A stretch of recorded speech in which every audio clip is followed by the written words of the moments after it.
Hello, everybody. Welcome back. Last time we talked about the risk-neutral probability, and it showed us that numerically the risk-neutral probability is around 65%, and numerically for that particular example here. And this time we're gonna, in this particular video, we're gonna derive what the risk-neutral probability will be for this under this simple setting here. So we still have this stock, which is currently have a value S naught, which will go up to S naught times U. Use a factor greater than 1, and if it goes down, you'll be S naught times D. D is a factor less than 1. And the asset C has a current value of F, and that value will go up to FU in the up case and FD in the down case. Now in the numeric example, we put FU to 1 and FD to 0. They don't have to be 1 or 0. It can be any number as long as they're different. Now, without going into the numerical example, let's look at symbolically how we're gonna derive that. So essentially what we need is we need to have a form of portfolio. A portfolio we form is the same strategy where we're gonna long delta units of S and short 1 unit of C, which has a value of F. So our initial portfolio value will be delta times S naught minus F.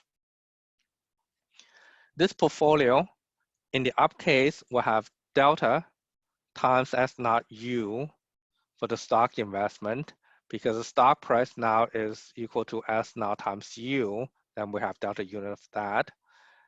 And minus, we shorted 1 share, so we now owe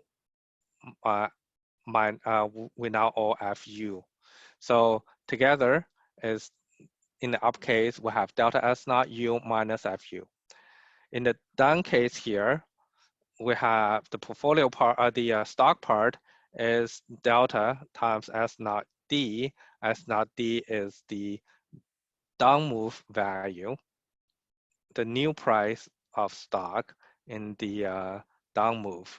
And we have delta unit of that, and we minus FD, which may not be a value 0, although we've chosen for simplicity FD to be 0 in the numerical case. This does not need to be 0. Now, if the portfolio we have constructed is risk neutral, the portfolio will have the portfolio have the same, we need to have the same value in both cases. And that implies if we were to choose delta to be a specific value, we can achieve that. The delta that achieves a risk neutral will make the portfolio risk neutral is that delta must be FU minus FD divided by S naught U minus S naught D. Okay, so if you choose this particular delta,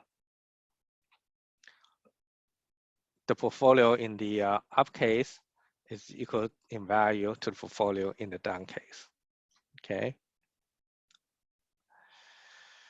Now, if we have a chosen a particular delta, and the portfolio has the same value in either case, then we can discount that portfolio back by multiply through e to the power of r minus RT, a continuous compounding discount factor here. And this will give us the current portfolio value.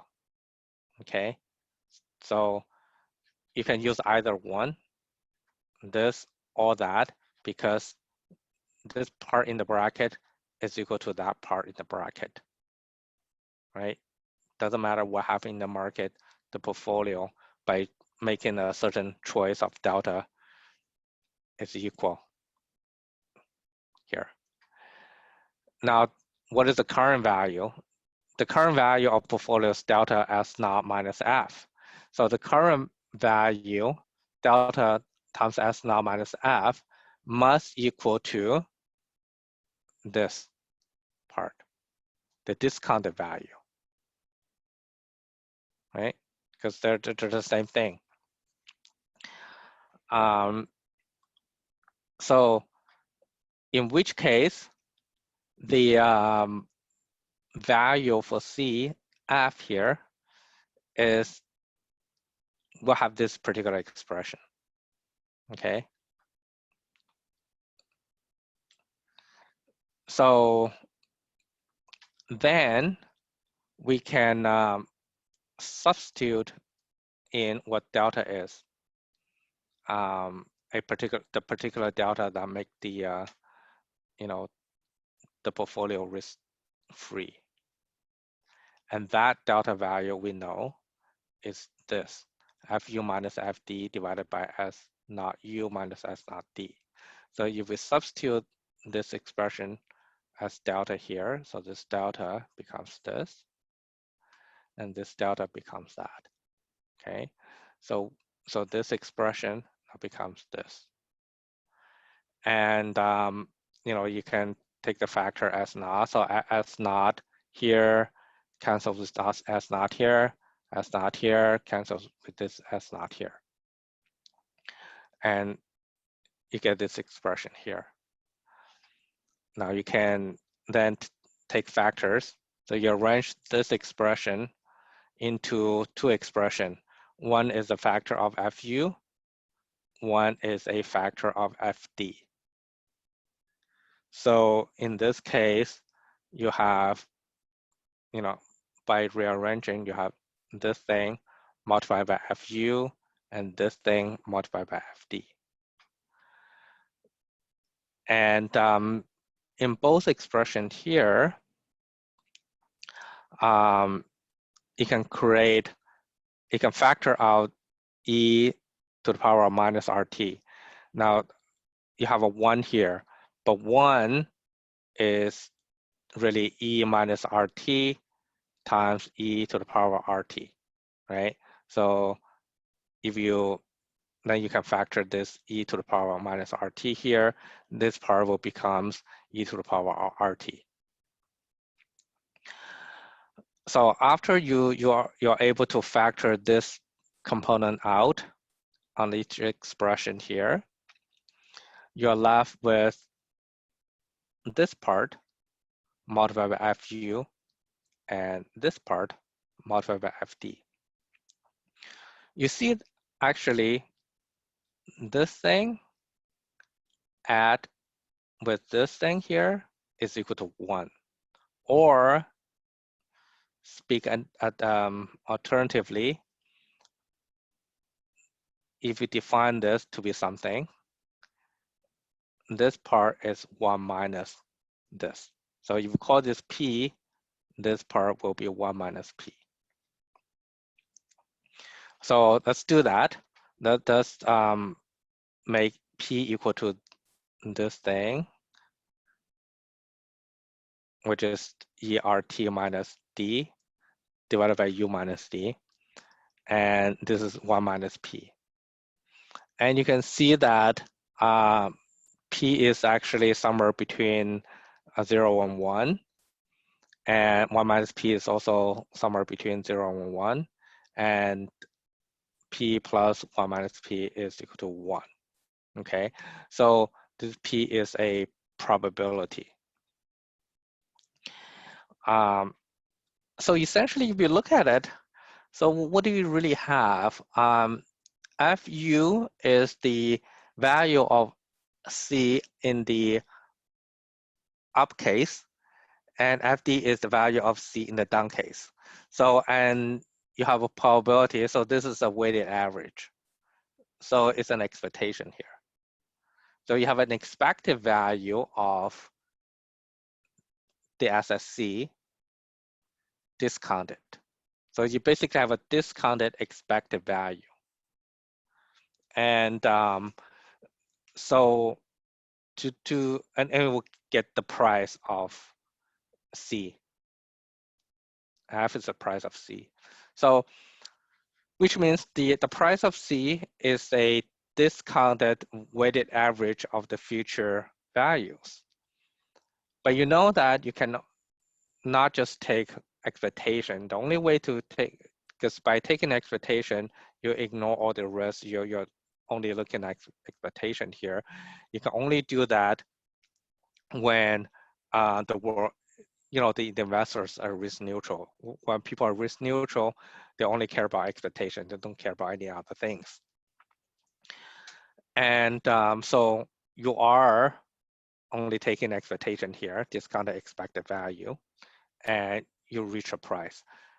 So this particular probability is then called the risk neutral probability, because in this case, you're taking an expectation over this particular probability, and you get the price directly.